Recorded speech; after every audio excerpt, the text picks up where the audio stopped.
അബൂദർദ റളിയല്ലാഹു അൻഹുവിൽ നിന്ന് ഇമാം ബുഖാരി റഹിമഹുള്ള ഉദ്ധരിക്കുന്ന ഒരു സംഭവമുണ്ട്, ഒരു ചരിത്രമുണ്ട്. ഇമാം ബുഖാരി റഹിമഹുള്ള അദ്ദേഹത്തിൻ്റെ സഹീഹിൽ ഉദ്ധരിക്കുന്ന സംഭവം. ബുഖാരിയെ കൂടാതെ തന്നെ ഇമാം ബൈഹഖി, തബറാനി പോലെയുള്ള മഹാന്മാരും അവരുടെ കിതാബുകളിൽ ഇത് ഉദ്ധരിച്ചിട്ടുണ്ട്. ഹദീസ് റിവായത്ത് ചെയ്യുന്നത് അബൂദർദ റളിയല്ലാഹു അൻഹു ആണ്. അദ്ദേഹം പറയാ, കുന്തു ജാലിസൻ ഇൻദ നബിയ്യി സല്ലല്ലാഹു അലൈഹി വസല്ലം. ഞാൻ റസൂലുള്ളാഹി സല്ലല്ലാഹു അലൈഹി വസല്ലമയുടെ അടുക്കൽ ഇരിക്കുകയായിരുന്നു. അബൂദർദ റളിയല്ലാഹു അൻഹുവിൻ്റെ പ്രത്യേകത, അദ്ദേഹത്തെക്കുറിച്ച് സഹാബാക്കളും താബിഈങ്ങളും ഒക്കെ പറയുന്നത് അത്ബഉന ലിൽ ഇൽമി വൽ അമൽ. സഹാബാക്കളുടെ കൂട്ടത്തിൽ അല്ലെങ്കിൽ ഞങ്ങളുടെ കൂട്ടത്തിൽ ഏറ്റവും കൂടുതൽ ഇൽമിനെയും അമലിനെയും ഒക്കെ തേടിപ്പോകുന്ന, പിൻപറ്റുന്ന ഒരാൾ അബൂദർദ റളിയല്ലാഹു അൻഹു ആയിരുന്നു. അപ്പോൾ റസൂലുള്ളാഹി സ്വല്ലല്ലാഹു അലൈഹി വസല്ലമയെ പരമാവധി കൂടെ ഇരിക്കാൻ വേണ്ടി ശ്രമിക്കുകയും അവിടെ നിന്ന് കിട്ടാൻ സാധ്യതയുള്ള, നേടിയെടുക്കാൻ പറ്റുന്ന എല്ലാ അറിവുകളും നേടിയെടുക്കുകയും ചെയ്തിരുന്നൊരു സഹാബിയായിരുന്നു അബൂദർദ റളിയല്ലാഹു അൻഹു. അപ്പോൾ അദ്ദേഹം അങ്ങനെ നബി സല്ലല്ലാഹു അലൈഹി വസല്ലമയുടെ കൂട്ടത്തിൽ ഇരിക്കുകയായിരുന്നു. ഇത് അക്ബല അബൂബക്കർ, പെട്ടെന്നുണ്ട് അബൂബക്കർ സിദ്ദീഖ് റളിയല്ലാഹു അൻഹു ദൂരത്തുനിന്ന് വരുന്നു. ആഖിദൻ ബി തറഫി സൗബിഹി, വളരെ ബേജാറായിട്ട് വെപ്രാളപ്പെട്ടിട്ട് തൻ്റെ മുണ്ടൊക്കെ ഇങ്ങനെ പൊക്കി പിടിച്ചുകൊണ്ടാണ് വരുന്നത്. ഹത്ത അബ്ദ അൻ റുക്ബതൈ, ഏകദേശം അദ്ദേഹത്തിൻ്റെ മുട്ടോളം, മുട്ടുവരെ വെളിപ്പെടുന്ന രീതിയിൽ, കാണുന്ന രീതിയിൽ മുണ്ടും പൊക്കി പിടിച്ച്, മുണ്ടിൻ്റെ സൈഡും പിടിച്ചുകൊണ്ട് ഓടി വരിക. വെപ്രാളപ്പെട്ടിട്ടാണ് വരുന്നത്. ഫഖാല നബിയ്യു സല്ലല്ലാഹു അലൈഹി വസല്ലം, ആ സമയത്ത് റസൂലുള്ളാഹി സല്ലല്ലാഹു അലൈഹി വസല്ലം പറഞ്ഞു, അമ്മാ സാഹിബുക്കും ഫഖദ് ഗാമറ. നബി സല്ലല്ലാഹു അലൈഹി വസല്ലമയോളം വലിയൊരു സൈക്കോളജിസ്റ്റ്, ഒരു മനഃശാസ്ത്രജ്ഞൻ, ആളുകളുടെ മുഖം നോക്കി തന്നെ അവരേതവസ്ഥയിലുള്ള ആളാണെന്ന് പറയാൻ സാധിക്കുന്ന ഒരാൾ ചരിത്രത്തിൽ വേറെ കടന്നുപോയിട്ടില്ല. സല്ലല്ലാഹു അലാ മുഹമ്മദ് സല്ലല്ലാഹു അലൈഹി വസല്ലം. അബൂബക്കർ സിദ്ദീഖ് റളിയല്ലാഹു അൻഹുവിൻ്റെ വരവ് കണ്ടിട്ട് തന്നെ റസൂലുള്ള പറഞ്ഞു, അമ്മാ സാഹിബുക്കും, നിങ്ങളുടെ കൂട്ടുകാരൻ ഫഖദ് ഗാമറ, ഏതോ ഒരു തർക്കത്തിൽ, പ്രശ്നത്തിൽപ്പെട്ട് കുടുങ്ങിയിട്ടാണ് വരുന്നത് കേട്ടോ എന്ന് പറഞ്ഞു. കൃത്യമായിരുന്നു ആ ഒരു നിരീക്ഷണം. നബി സല്ലല്ലാഹു അലൈഹി വസല്ലം തൻ്റെ അനുചരന്മാരുടെ മുഖം നോക്കിയിട്ട് അവരുടെ അവസ്ഥകൾ വായിച്ചെടുക്കാൻ കഴിവുള്ള ആളായിരുന്നു. നമ്മൾ സാധാരണ കേൾക്കുന്ന സംഭവമില്ലേ, അബൂ ഹുറൈറ റളിയല്ലാഹു അൻഹു പട്ടിണി കൊണ്ട്, വിശപ്പ് കൊണ്ട് നമസ്കാരം കഴിഞ്ഞ് വീട്ടിലേക്ക് പോകുന്ന ആളുകളോട് ഒരു മസല പറഞ്ഞുതരോ എന്ന് പറഞ്ഞിട്ട് ചോദിക്കുന്ന ഒരു ചരിത്രം നമ്മൾ കേട്ടിട്ടുണ്ട്.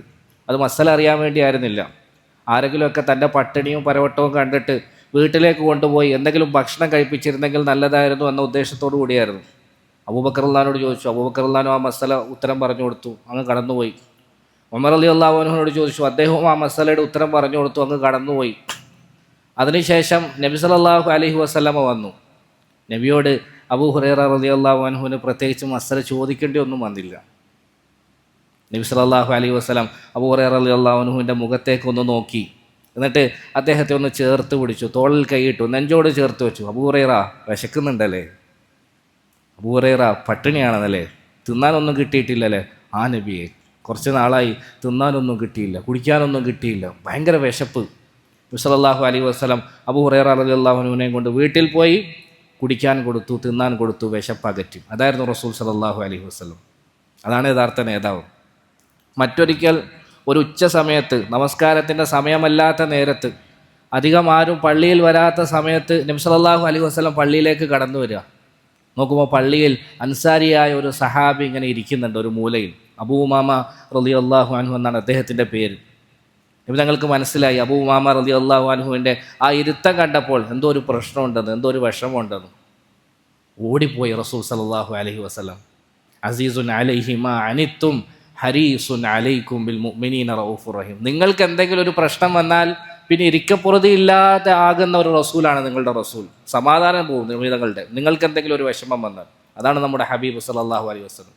നബിതങ്ങൾ ഓടി അബൂ ഉമാമയുടെ അടുക്കലേക്ക് പോയിട്ട്, അബൂ ഉമാമ മാലി അറാക്ക ജാലിസൻ ഗൈറ വഖ്തി സലാത്തിൻ. അബൂ ഉമാമ, എന്തു പറ്റി? നമസ്കാരത്തിൻ്റെ സമയമല്ലല്ലോ, പിന്നെ എന്തിനാണ് നീ പള്ളിയിൽ ഇരിക്കുന്നത്? എന്തെങ്കിലും വിഷമമുണ്ടോ, ബുദ്ധിമുട്ടുണ്ടോ, വേദനയുണ്ടോ, പ്രയാസമുണ്ടോ? അദ്ദേഹം വളരെ വിഷമത്തോടുകൂടി പറഞ്ഞു, ഹുമൂമുൻ ലസിമത്നി വദുയൂനുൻ യാ റസൂലല്ലാഹ് സ്വല്ലല്ലാഹു അലൈഹി വസല്ലം. നബിയെ, ഒരുപാട് കടങ്ങൾ, ഒരുപാട് ടെൻഷനുകൾ സഹിക്കാൻ പറ്റുന്നില്ല. അങ്ങനെ വീട്ടിലിരിക്കാൻ പറ്റാത്തതുകൊണ്ട് വിഷമം കൊണ്ട് ഞാൻ പള്ളിയിൽ വന്നതാണ്.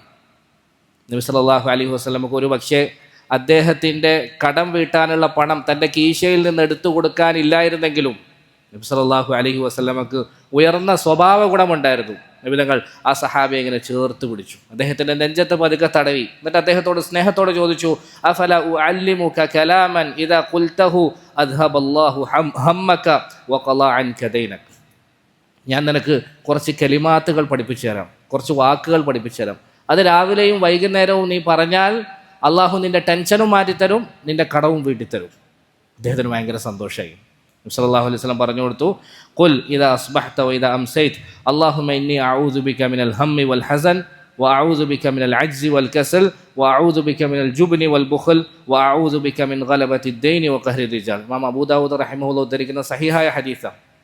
ഒരു ദുആ നബി തങ്ങൾ പറഞ്ഞു. എന്താ ദുആ? അല്ലാഹുമ്മ ഇന്നി അഊദു ബിക മിനൽ ഹമ്മി വൽ ഹസൻ വഅഊദു ബിക മിനൽ അജ്സി വൽ കസൽ വഅഊദു ബിക മിനൽ ജുബ്നി വൽ ബുഖൽ വഅഊദു ബിക മിൻ ഗലബത്തി ദൈനി വഖഹ്രി റിജാൽ. അദ്ദേഹത്തിൻ്റെ ആ വിഷമവും കൊണ്ടാണ് റസൂൽ സല്ലല്ലാഹു അലൈഹി വസല്ലം ഇറങ്ങിപ്പോയി. അദ്ദേഹത്തിന് സന്തോഷമായി. അദ്ദേഹം പറയാ, ഫഅൽതു ദാലിക്. നബി തങ്ങൾ ഉപദേശിച്ചതുപോലെ രാവിലെയും വൈകുന്നേരവും ആ ദുആ പറയാൻ ഞാൻ ആരംഭിച്ചു. ഫഅദ്ഹബല്ലാഹു തആല ഹമ്മി വഗമ്മി വഖളഅ അന്നി ദൈനി. എൻ്റെ ടെൻഷനും ഡിപ്രഷനും ഒക്കെ അള്ളാഹു മാറ്റി തന്നു, എൻ്റെ കടവും അള്ളാഹു സുബ്ഹാനഹു വ തആല പൂർത്തിയാക്കി തന്നു, വീട്ടി തന്നു എന്ന് അദ്ദേഹം പറയുകയാണ്. നബി സല്ലല്ലാഹു അലൈഹി വസല്ലമയുടെ ഒരു പ്രത്യേകത, സഹാബാക്കളുടെ മുഖം നോക്കി തന്നെ അവർ ഏതൊരു വിഷമത്തിലാണ് എന്ന് തിരിച്ചറിയാനുള്ള കഴിവുണ്ടായിരുന്നു. അപ്പോൾ അബൂബക്കർ സിദ്ദീഖ് റളിയല്ലാഹു അൻഹു വന്നപ്പോൾ റസൂലുള്ളാഹി പറഞ്ഞു, നിങ്ങളുടെ കൂട്ടുകാരൻ ഏതോ ഒരു തർക്കത്തിൽപ്പെട്ട് കുടുങ്ങിയിട്ടാണ് കേട്ടോ വരുന്നത്. അദ്ദേഹം വന്നപാടന്നെ നബി തങ്ങളോട് സലാം പറഞ്ഞു. എന്നിട്ട് പറഞ്ഞു, നബിയെ, ഇന്നി കാന ബൈനി വബൈൻ ഇബ്നുൽ ഖത്താബി ഷൈ. എൻ്റെയും ഉമറുൽ ഖത്താബ് റളിയല്ലാഹു അൻഹുവിൻ്റെയും ഇടയിൽ ചെറിയൊരു വാക്ക് തർക്കമുണ്ടായി, ചെറിയൊരു കശപിശ, ചെറിയൊരു അഭിപ്രായ വ്യത്യാസം. ഫഅസ്റഅതു ഇലൈഹി. അങ്ങനെ ആ സമയത്തുള്ള അങ്ങോട്ടും ഇങ്ങോട്ടുള്ള തർക്കത്തിനിടയിൽ, ദേഷ്യത്തിനിടയിൽ ഞാൻ അദ്ദേഹത്തെ ദേഷ്യം പിടിപ്പിച്ചു, വെറുപ്പിച്ചു. സുമ്മ നദിംതു. പിന്നീട് അതിനെക്കുറിച്ച് ആലോചിച്ചപ്പോൾ എനിക്ക് തന്നെ വിഷമമായി. ഫസഅൽതുഹു അൻ യഗ്ഫിറ ലീ ഫഅബ അലയ്യ. ഇത് ഞാൻ തന്നെ ഉമർ റളിയല്ലാഹു അൻഹുവിനോട് പോയിട്ട്, സഹോദര ഒന്ന് പൊരുത്തപ്പെട്ടേരോ, ഞാൻ നിങ്ങളെ ദേഷ്യം പിടിപ്പിച്ചിട്ട് പോയി, ഞാനായിരുന്നു പറയാൻ പാടില്ലാത്തത്, ഞാനങ്ങനെ ചെയ്യാൻ പാടില്ലായിരുന്നു എന്നൊക്കെ പറഞ്ഞ് അദ്ദേഹത്തോട് മാപ്പ് അപേക്ഷിച്ചെങ്കിലും അദ്ദേഹം എനിക്ക് മാപ്പ് തന്നില്ല. എന്നെ നോക്കാതെ അദ്ദേഹം നടന്നുപോയി. ഞാനും പിന്നാലെ നടന്നുപോയി. ഏകദേശം ബഖീഇൻ്റെ അടുക്കൽ വരെ എത്തി, ആ പരിസരത്ത് വരെ എത്തി. അതിനുശേഷം ആ സമയത്തും അദ്ദേഹം എന്നെ തിരിഞ്ഞു നോക്കാതെ അദ്ദേഹത്തിൻ്റെ വീട്ടിലേക്ക് കയറി പോവുകയും എൻ്റെ മുഖത്തേക്ക് വാതിലടക്കുകയും ചെയ്തു. എനിക്ക് അദ്ദേഹം പുറത്തു നിന്നില്ല റസൂലേ സല്ലല്ലാഹു അലൈഹി വസല്ലം. അല്ലാഹു അക്ബർ. ഇതായിരുന്നു അബൂബക്കർ സിദ്ദീഖ് റളിയല്ലാഹുവിൻ്റെ പ്രശ്നം. എന്താ പ്രശ്നം ശരിക്കും? അതായത് ഉമർ റളിയല്ലാഹു അൻഹുവിനെ ഞാൻ വേദനിപ്പിച്ചു. ഉമർ റളിയല്ലാഹു അൻഹുവിൻ്റെ മനസ്സിന് എന്നെ കൊണ്ട് വിഷമമുണ്ടായി. അത് അദ്ദേഹം എനിക്ക് പുറത്തു തന്നില്ല. ഒരു പക്ഷേ ഈ അവസ്ഥയിൽ ഇപ്പോഴെങ്ങാനും ഞാൻ മരണപ്പെട്ടു പോയാൽ, അദ്ദേഹത്തിൻ്റെ പൊരുത്തം കിട്ടാതെ ഞാൻ അള്ളാഹുലേക്ക് പോകേണ്ടി വന്നാൽ, നാളെ ഖിയാമത്ത് നാളെ അള്ളാഹു എന്നെ പിടിച്ചു നിർത്തി ചോദിക്കൂലേ? അള്ളാഹിൻ്റെ മുമ്പിൽ ഞാൻ എന്തു മറുപടി പറയും? അതായിരുന്നു അദ്ദേഹത്തിൻ്റെ പേടി. സുബ്ഹാനല്ലാഹ്. അള്ളാഹു എന്നോട് ചോദിക്കൂലേ, ഉമറിനെ നീ എന്തുകൊണ്ട് വിഷമിപ്പിച്ചു, ഉമറിൻ്റെ മനസ്സിന് നീ എന്തുകൊണ്ട് വേദന ഉണ്ടാക്കിയെന്ന് അള്ളാഹിനോട് ചോദിച്ചാൽ അള്ളാഹിൻ്റെ മുമ്പിൽ പറയാൻ എനിക്ക് എന്ത് മറുപടിയാണുള്ളത്?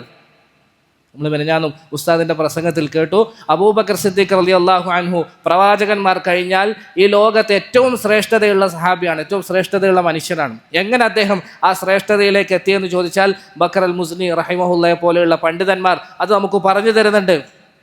മാ സബഖഹും അബൂബക്കർ ബികസ്റതി സിയാമിൻ വലാ സലാത്ത്. ഒരുപാട് നമസ്കാരം കൊണ്ടും നോമ്പ് കൊണ്ടൊന്നല്ല അബൂബക്കർ ഫസ്റ്റ് അടിച്ചത്, ഒന്നാമനായത്. മറിച്ചോ വലാകിൻ ബിശൈഇൻ വഖറ ഫീ സദ്രിഹി. അദ്ദേഹത്തിൻ്റെ ഹൃദയത്തിൽ കുടികൊണ്ടിരുന്ന, അതിൻ്റെ ഉള്ളിൽ അന്തർലീനമായിരുന്ന ഒരു പ്രത്യേകതരം തഖ്വയുടെയും ഈമാനിൻ്റെയും ഉയർന്ന അവസ്ഥ കൊണ്ടാണ് അദ്ദേഹം ഒന്നാമനായത്. ആ തഖ്വയാണ് ഈ തഖ്വ, ആ ഈമാനാണ് ഈ ഈമാൻ. പേടി, നാളെ അള്ളാഹിൻ്റെ മുന്നിൽ പോയിരിക്കുമ്പോൾ എന്താകുമെന്നുള്ള ആ ഒരു ഭയം. ഇന്നലെ നമ്മൾ ഖുതുബയിൽ ഉമർ ബിൻ അബ്ദുൽ അസീസ് റഹിമഹുല്ലയെ കുറിച്ച് കേട്ടു. അദ്ദേഹത്തിൻ്റെ വഫാത്തിന് ശേഷം ഭാര്യ ഫാത്തിമ ബീവിയോട് ആളുകൾ വന്നിട്ട് ഉമർ ബിൻ അബ്ദുൽ അസീസ് റഹിമഹുല്ലയുടെ അമലുകളെ പറ്റി ചോദിച്ചു. നമ്മുടെ ഈ കാലഘട്ടത്തിൽ ജീവിച്ചിരുന്ന ഏറ്റവും വലിയ മഹാനായിരുന്നല്ലോ, ഏറ്റവും വലിയ മഹത് വ്യക്തിയായിരുന്നല്ലോ. അപ്പോൾ അദ്ദേഹത്തിൻ്റെ അമലുകൾ എന്തായിരുന്നു, അദ്ദേഹം പ്രത്യേകമായി ചെയ്ത നിസ്കാരങ്ങൾ ഏതൊക്കെയായിരുന്നു, നോമ്പുകൾ ഏതൊക്കെയായിരുന്നു, ദിക്റുകൾ ഏതൊക്കെയായിരുന്നു, അങ്ങനെ എന്തെങ്കിലും ദിക്റുകൾ അദ്ദേഹം പറഞ്ഞിട്ടുണ്ടോ എന്നൊക്കെ അവർ ചോദിച്ചു. അപ്പോൾ ബീവി പറഞ്ഞാണ് മറുപടിയായിട്ട്, വല്ലാഹി മാ കാന ബി അക്സരിൻ നാസി സ്വലാത്തൻ വലാ ബി അക്സരിഹിം സിയാം. ഈ കാലഘട്ടത്തിലെ മുഴുവൻ ആളുകളെയും എടുത്തു നോക്കിയാൽ ഉമർ ബിൻ അബ്ദുൽ അസീസ് അങ്ങനെ ഒരുപാട് നിസ്കരിച്ച ആളും ഒരുപാട് നോമ്പ് നോറ്റ ആളൊന്നും അല്ല. മറിച്ചോ വലാകിൻ വല്ലാഹി മാ റഅയ്തു അഹദൻ അഖ്വഫ ലില്ലാഹി മിൻ ഉമർ. പക്ഷെ ഉമറിനേക്കാൾ അള്ളാഹുവിനെ ഭയപ്പെട്ടിരുന്ന ഒരാളെ ഞാൻ എൻ്റെ ജീവിതത്തിൽ കണ്ടിട്ടില്ല കേട്ടോ. അവർ പറയാ, ചിലപ്പം ചില രാത്രികളിൽ വിരിപ്പിൽ കിടക്കുന്ന സമയത്ത് ലഖദ് കാന യദ്കുറുല്ലാഹ ഫീ ഫിറാശി, അദ്ദേഹം അള്ളാഹുവിനെ സ്മരിക്കുമായിരുന്നു, ദിക്ർ ചെയ്യുമായിരുന്നു. ഫയന്തഫിളു ഇന്തിഫാദൽ ഉസ്ഫൂരി മിൻ ശിദ്ദത്തിൽ ഖൗഫ്, ശക്തമായ ഭയം കാരണം ഒരു കുരുവി ഇങ്ങനെ കുടയുന്നത് പോലെ അദ്ദേഹം ഇങ്ങനെ വിറക്കുകയും കുടയുകയും ചെയ്യുമായിരുന്നു. അവസാനം ഞങ്ങളിങ്ങനെ പറയുമായിരുന്നു, ലയുസ്ബിഹുന്നാസ് വല ഖലീഫത ലഹും, ജനങ്ങൾക്ക് ഇനി ഖലീഫ ഇല്ലാണ്ടായി പോവോ പഠിച്ചോനെ എന്ന് ഞങ്ങൾ പറയുമാറ് തരത്തിൽ അദ്ദേഹം അള്ളാഹുവിനെ ആലോചിച്ച് ദിക്ർ ചെയ്ത് പേടിച്ച് വറക്കുമായിരുന്നു, ഒരു കുരുവിക്കുഞ്ഞിനെ പോലെ എന്ന് ഭാര്യ ഫാത്തിമ ബീവി പറയാം. അപ്പോൾ അബൂബക്കർ സിദ്ദീഖ് റളിയല്ലാഹു ഇതാ പേടി. ഉമർ റളിയല്ലാഹു മാപ്പ് കൊടുത്തില്ല. ഇനിയിപ്പോൾ എന്താവും? നബി സല്ലല്ലാഹു അലൈഹി വസല്ലമയോട് പറഞ്ഞ ഉടനെ നബി സല്ലല്ലാഹു അലൈഹി വസല്ലം അബൂബക്കർ സിദ്ദീഖ് റളിയല്ലാഹു അൻഹുവിനെ സമാധാനപ്പെടുത്തിക്കൊണ്ട് പറഞ്ഞു, യഗ്ഫിറുല്ലാഹു ലക യാ അബൂബക്കർ. 3 പ്രാവശ്യം പറഞ്ഞു. ഉമർ പൊരുത്തപ്പെട്ട് തന്നില്ലെങ്കിൽ സാരമില്ല അബൂബക്കറെ, നീ വിഷമിക്കണ്ട, അള്ളാഹു നിനക്ക് പുറത്തു തരട്ടെ, അള്ളാഹു നിനക്ക് പുറത്തു തരട്ടെ അബൂബക്കർ, അള്ളാഹു നിനക്ക് പുറത്തു തരട്ടെ അബൂബക്കർ. ആരാ പറയുന്നത്? സാദിഖുൽ മസ്ദൂഖാണ്. നബി സല്ലല്ലാഹു അലൈഹി വസല്ലം അള്ളാഹു നിനക്ക് പുറത്തു തരട്ടെ എന്ന് പറഞ്ഞാൽ പിന്നെ അള്ളാഹു പുറത്തു കൊടുക്കാതിരിക്കോ? ഇല്ല. അപ്പോൾ നബി സല്ലല്ലാഹു അലൈഹി വസല്ലം ആശ്വസിപ്പിച്ചുകൊണ്ട് പറഞ്ഞു, ഉമർ നിനക്ക് പുറത്ത് തന്നിട്ടില്ലെങ്കിൽ സാരമില്ല, അള്ളാഹു നിനക്ക് പുറത്ത് തരട്ടെ. കുറച്ചു നേരം കഴിഞ്ഞ് ഇത് ആരറിയുന്നില്ല, ഇതൊന്നും ആരറിയുന്നില്ല, ഉമർ റളിയല്ലാഹു അൻഹു അറിയുന്നില്ല. കുറച്ചു നേരം കഴിഞ്ഞ് വീട്ടിൽ പോയ ഉമർ റളിയല്ലാഹു അൻഹുവിന് ആ ദേഷ്യമൊക്കെ ഒന്ന് അടങ്ങിയപ്പോൾ, ആ ടെമ്പറൊക്കെ ഒന്ന് കുറച്ച് കുറഞ്ഞപ്പം, സുമ്മ ഇന്ന ഉമർ നദിം, ബുഖാരിയുടെ റിവായത്താണ്, സുമ്മ ഇന്ന ഉമർ നദിം, ഉമർ റളിയല്ലാഹു അൻഹുവിന് ദുഃഖം തോന്നി, ഖേദം തോന്നി. അബൂബക്കർ ചോദിച്ചപ്പോൾ റളിയല്ലാഹു അൻഹു മാപ്പ് കൊടുക്കാതിരിക്കേണ്ടായിരുന്നു, മാപ്പ് കൊടുക്കാമായിരുന്നു. അങ്ങനെ അദ്ദേഹം ഫഅതാ മൻസിൽ അബൂബക്കർ, അബൂബക്കർ സിദ്ദീഖ് റളിയല്ലാഹു അൻഹുവിനെ അന്വേഷിച്ച് നേരെ അബൂബക്കർ സിദ്ദീഖ് റളിയല്ലാഹുവിൻ്റെ വീട്ടിലേക്ക് വന്നു. ഫസഅല അസമ്മ അബൂബക്കർ, ഇവിടെ അബൂബക്കർ ഉണ്ടോ എന്ന് ചോദിച്ചപ്പോൾ അവർ പറഞ്ഞു, ഇല്ല, ഇവിടെ ഇല്ല എന്ന് പറഞ്ഞു. അപ്പോൾ അദ്ദേഹത്തിന് കാര്യം മനസ്സിലായി. അഥവാ അബൂബക്കർ സിദ്ദീഖ് റളിയല്ലാഹു അൻഹു വീട്ടിലില്ലെങ്കിൽ പിന്നെ എവിടെ ആയിരിക്കും ഉണ്ടാകുക? വേറെ തേർഡ് ഓപ്ഷനൊന്നുമില്ല, 2 ഓപ്ഷനേ ഉള്ളൂ. വീട്ടിലില്ലെങ്കിൽ പിന്നെ ഹബീബ്, ഉറ്റ ചങ്ങാതി, ബെസ്റ്റ് ഫ്രണ്ടായ, ഖലീലായ, ചങ്ങാതിയായ നബി സല്ലല്ലാഹു അലൈഹി വസല്ലമയുടെ അടുക്കലായിരിക്കും ഉണ്ടാവുക. അതുകൊണ്ട് ഉമർ റളിയല്ലാഹു അൻഹു നേരെ നബി സല്ലല്ലാഹു അലൈഹി വസല്ലമയുടെ അടുക്കലേക്ക്, സദസ്സിലേക്ക് പോയി. ആ രംഗം ഒന്നിങ്ങനെ സങ്കല്പിക്കണേ. അബൂദർദാ റളിയല്ലാഹു അൻഹു ഉണ്ട്, അത്യാവശ്യം കുറച്ച് സഹാബാക്കളുണ്ട്. നബി തങ്ങളുടെ മുന്നിൽ അബൂബക്കർ സിദ്ദീഖ് റളിയല്ലാഹു അൻഹു ഇരിക്കുന്നുണ്ട്. ഉമർ റളിയല്ലാഹു അൻഹു ദൂരത്ത് നിന്ന് ഇങ്ങനെ കടന്നു വരികയാണ്. ഫസല്ലമ, അദ്ദേഹം വന്നിട്ട് സലാം പറഞ്ഞു. പക്ഷേ ഫജഅല വജ്ഹു നബി സല്ലല്ലാഹു അലൈഹി വസല്ലമ യതമഅർ, നബി സല്ലല്ലാഹു അലൈഹി വസല്ലമയുടെ മുഖം ഒരു പൂർണ്ണ ചന്ദ്രനെ പോലെ എപ്പോഴും ഇങ്ങനെ വെട്ടിത്തിളങ്ങുന്നതായിരുന്നു. പക്ഷേ ഉമർ റളിയല്ലാഹു അൻഹു വന്ന് സലാം പറഞ്ഞതോടുകൂടി നബി സല്ലല്ലാഹു അലൈഹി വസല്ലമയുടെ മുഖം മാറാൻ തുടങ്ങി, ആ കളറിന് വ്യത്യാസം വരാൻ തുടങ്ങി, ദേഷ്യം കൊണ്ട് ചുവന്ന് വരാൻ തുടങ്ങി, കളർ വ്യത്യാസം വരാൻ തുടങ്ങി. എന്ന് മാത്രമല്ല, നബി സല്ലല്ലാഹു അലൈഹി വസല്ലം ഉമറിൻ്റെ ഭാഗത്ത് നിന്ന് തിരിഞ്ഞ് ഇപ്പുറത്തെ ഭാഗത്തേക്ക് തിരിഞ്ഞു. ഉമർ ആകെ ബേജാറായി, പേടിച്ച് വിഷമിച്ച്. ഉമർ റളിയല്ലാഹു അൻഹു നേരെ ഇപ്പുറത്തെ ഭാഗത്തേക്ക് വന്നു. റസൂൽ സല്ലല്ലാഹു അലൈഹി വസല്ലം അവിടെ നിന്ന് തിരിഞ്ഞ് ഇപ്പുറത്തേക്ക് ഇരുന്നു. ഉമർ റളിയല്ലാഹു അൻഹു എഴുന്നേറ്റ് വന്ന് റസൂൽ സല്ലല്ലാഹു അലൈഹി വസല്ലമയുടെ മുന്നിൽ മുട്ടുകുത്തിയിരുന്നു. അപ്പോഴും ദേഷ്യത്തോടു കൂടി റസൂൽ സല്ലല്ലാഹു അലൈഹി വസല്ലം മുഖം തിരിച്ചു കളഞ്ഞു. കാരണം എന്താ? എൻ്റെ ചങ്ക് ദോസ്തിനെയാണ് നീ വിഷമിപ്പിച്ചത് കേട്ടോ ഉമർ റളിയല്ലാഹു അൻഹു സല്ലല്ലാഹു അലൈഹി വസല്ലം. ഫ്രണ്ട്ഷിപ്പായിരുന്നു, ചങ്ങാത്തായിരുന്നു, കൂട്ടുകെട്ടായിരുന്നു. റസൂലുള്ള വേറെ എന്തും സഹിക്കും, പക്ഷേ ഉറ്റ മിത്രമായ, ഉറ്റ ചങ്ങാതിയായ, കട്ട ദോസ്തായ അബൂബക്കർ സിദ്ദീഖ് റളിയല്ലാഹു അൻഹുവിനെ വിഷമിപ്പിച്ചാൽ റസൂൽ സല്ലല്ലാഹു അലൈഹി വസല്ലം ഉമറാണെന്നൊന്നും നോക്കില്ല, ദേഷ്യം പിടിക്കുമായിരുന്നു. നബി തങ്ങൾക്ക് താങ്ങാൻ കഴിയുമായിരുന്നില്ല. അവർ തമ്മിലുള്ള ഫ്രണ്ട്ഷിപ്പ്, ബോണ്ടിങ്, ചങ്ങാത്തം, കൂട്ടുകെട്ട് ഭയങ്കര സംഭവമായിരുന്നു. എന്തുകൊണ്ടാണ് ഞാൻ ഇങ്ങനെയുള്ള വാക്കുകൾ തന്നെ ഉപയോഗിക്കുന്നത്? ഫ്രണ്ട്ഷിപ്പ്, ബോണ്ടിങ് എന്നൊക്കെ. സാധാരണ നമ്മുടെയൊക്കെ ഒരു വിചാരം ദീൻ എന്ന് പറഞ്ഞാൽ, റസൂലുള്ളാഹി സ്വല്ലല്ലാഹു അലൈഹി വസല്ലമയുടെ ചര്യ എന്ന് പറഞ്ഞാൽ ഇങ്ങനെയുള്ളതൊന്നുമില്ല, ഇങ്ങനെയുള്ള നമുക്ക് ഇൻട്രസ്റ്റിംഗ് ആയ കാര്യങ്ങളൊന്നുമില്ല, അതിൽ കുറേ അനുഷ്ഠാന ആചാരങ്ങൾ മാത്രമേ ഉള്ളൂ, രസം കൊല്ലിയാണ്, പഴഞ്ചനാണ് എന്നൊരു വിചാരമാണ് നമുക്കുള്ളത്. അങ്ങനെയല്ല. ഫ്രണ്ട്ഷിപ്പൊക്കെ അതിൻ്റെ ഏറ്റവും മനോഹരമായ രീതിയിൽ, കൂട്ടുകെട്ടൊക്കെ അതിൻ്റെ ഏറ്റവും സൗന്ദര്യമായ രീതിയിൽ നമുക്ക് പഠിപ്പിച്ചു തന്നത് റസൂൽ സല്ലല്ലാഹു അലൈഹി വസല്ലമയുടെ ചര്യയിലൂടെയാണ്. അവിടെയാണ് നമുക്ക് യഥാർത്ഥ ഫ്രണ്ട്ഷിപ്പിനെ കാണാൻ കഴിയുക. ഏതായാലും നബി സല്ലല്ലാഹു അലൈഹി വസല്ലമയുടെ ഫ്രണ്ടിന് നൊന്തപ്പം നബി സല്ലല്ലാഹു അലൈഹി വസല്ലമക്ക് നൊന്തു. നബി തങ്ങൾ ദേഷ്യം പിടിച്ചു, മുഖം കൊടുത്തേ ഇല്ല. ഉമർ റളിയല്ലാഹു അൻഹു ബേജാറായി. അദ്ദേഹം പറഞ്ഞു, നബിയെ എന്താ ഇത്?